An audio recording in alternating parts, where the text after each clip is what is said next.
I can grab here and post here, grab my hands, any way to hold him where I'm locking his upper body in place.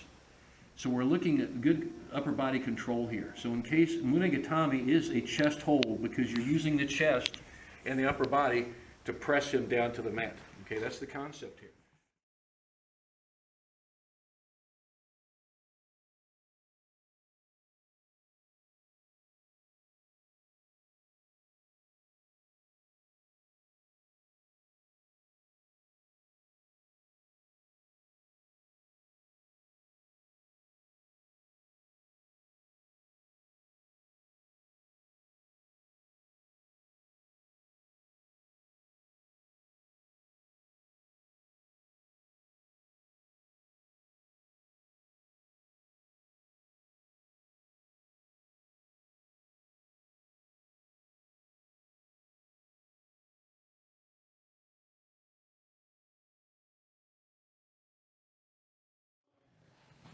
Let's work on Osaekomi, concept of Osaekomi, Osaekomi waza.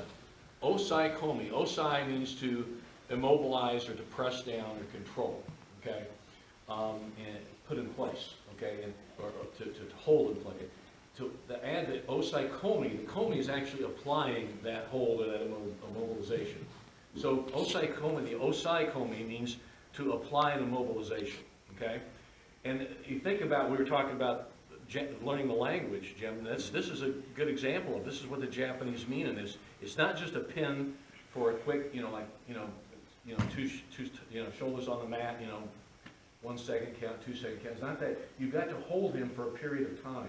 Waza is the technical, the technique of it, okay, the skill of it.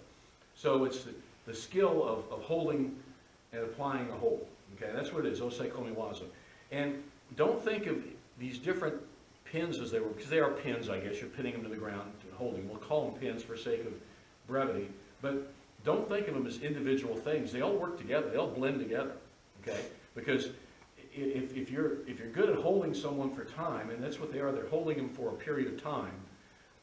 Now I may have to work from one thing to another to keep working. We've talked about this from time to time in training, this normal training, but it's very true here, and I want to point this out here in this session on Osaekomi.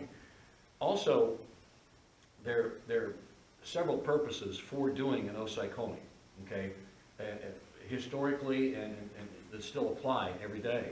One is, what are the rules of the sport, like in judo now, the current rules in the IJF and most judo rules, if you hold them for 25 seconds, you'll win by a pawn, okay, or 20 seconds, whatever it is. For a while it was 30, when I was competing it was 30. Years ago, I think prior to 1930 or so, which is a little before my time even, but it's still, it was a minute. It was a minute. You hold him for a minute. And the referee just said, oh, he's had enough, he pawn, okay, and total victory. All right, so it's changed over the years. So, but like in Sambo or freestyle judo, you pick up 4 points if you hold him for 20 seconds. So in other words, to win or to accrue points, to get an advantage over opponent. That's one. Another one is, and the primary reason, historically, and we still work it, is to hold them there long enough to set them up for a finish, a submission technique. Or if you're an MMA fighter, to ground and pound or something, you're pinning them, controlling them to finish them off. Okay, that's what the point of an Osaekomi is for that.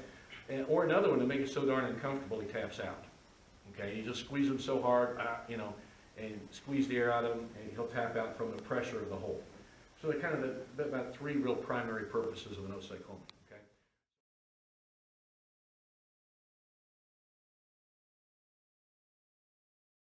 And what I like to teach, and you guys have been with me a long time, we're going to cover it briefly because most everybody here knows it well, is Mune Gatame, or the chest hold. Okay. So we'll look at that. Okay. So the first thing, I've get him, I've broken him down. He's on his back. He's at some point, again, we're not going to cover the turnovers or breakdowns, but he's got him here. Okay, here he is. Boom, he's on his back. So let's look at the basics of Mune Gatame. All right. So he's down, one knee close to the head, an underhook. Now you can do this over, but I don't want him to bridge off his head. I don't want to give him a point where he can bridge. So if I can nullify that by hooking, keeping my elbow on the ground, there we go. Okay, and I can control him better. Okay, that really is a good control point.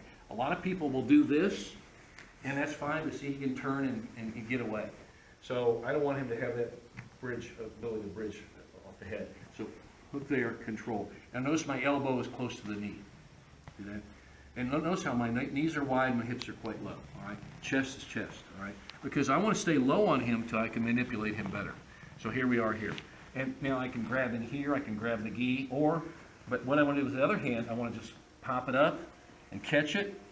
I can grab here and post here, and grab my hands. Any way to hold him where I'm locking his upper body in place. So we're looking at good upper body control here. So in case Mune Gatame is a chest hold because you're using the chest and the upper body to press him down to the mat. Okay, that's the concept here. So there we go, like that. However I hold no gi, you can grab the armpit, grab whatever, hook up, however you got it.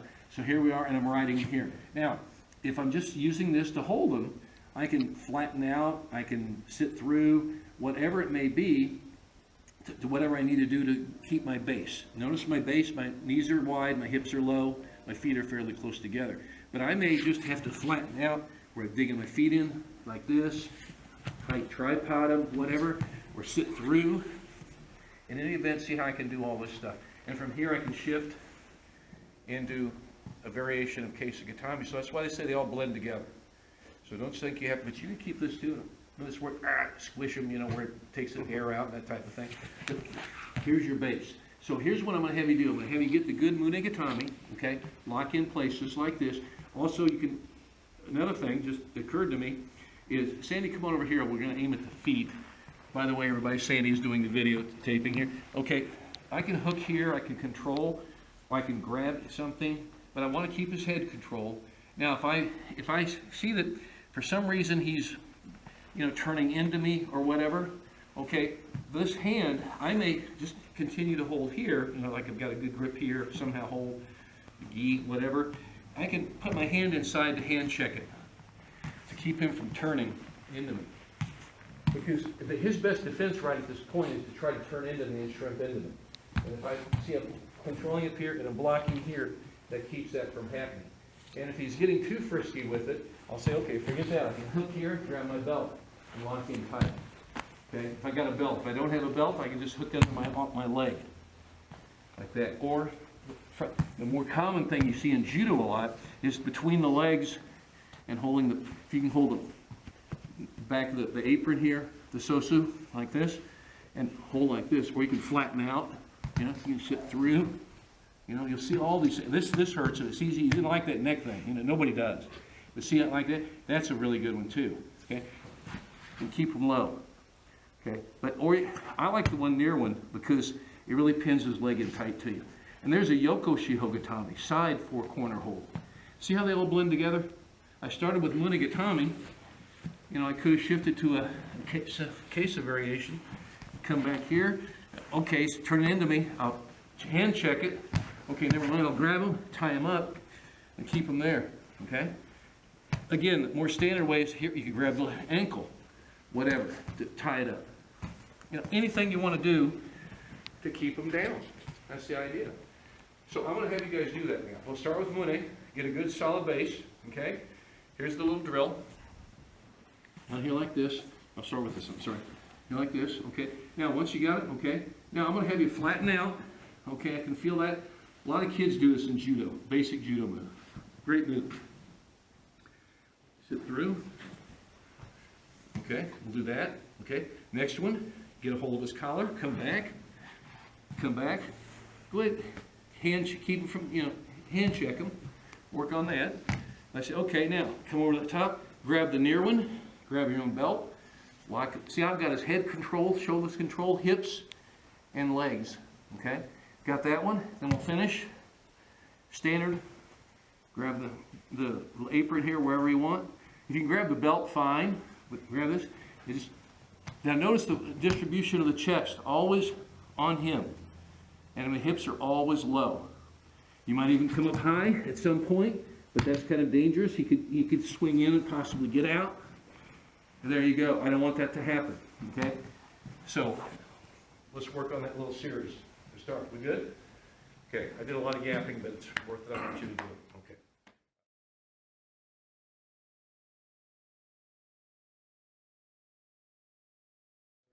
Forearm near leg breakdown. Bam, he's down. I get to his side.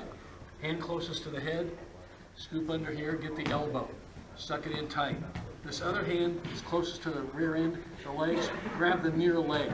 Okay, and I just roll him over his shoulder. Come right to a side control position. Mune Gatame, Yoko Shiho, whatever. Down here like this. Hop to the side. Far arm. Near leg. Grab it. Don't get fancy. My right hand goes right around his thigh. Hugs it tightly. And I roll him.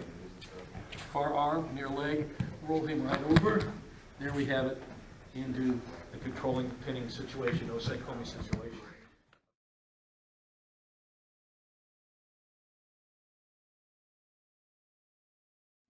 We're drilling on the shrimp from a side position or Mune Gatame chest hold, and this is a good escape.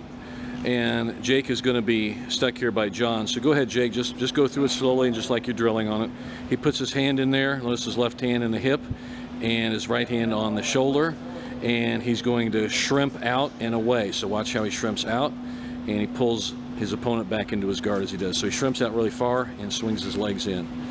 Okay, we'll get a different view of that. Start that same position, Jake, and I'll get a different view of it. Watch the feet as Jake shrimps. Watch his feet as he shrimps and turns into John here. See how he pushes against the mat? And then he swings in and pulls him into a more neutral position. At least he's not being pinned from the side, and he can fight back from this position in what's called the guard, the newaza position. And that's basically, that's one of the reasons we shrimp so much and we work on this. This is a good skill. It's a good pin escape, and it's a good method of trying to regain control if your opponents gain control of you. And it is the shrimping movement for a side position or Mune Gatame chest hold.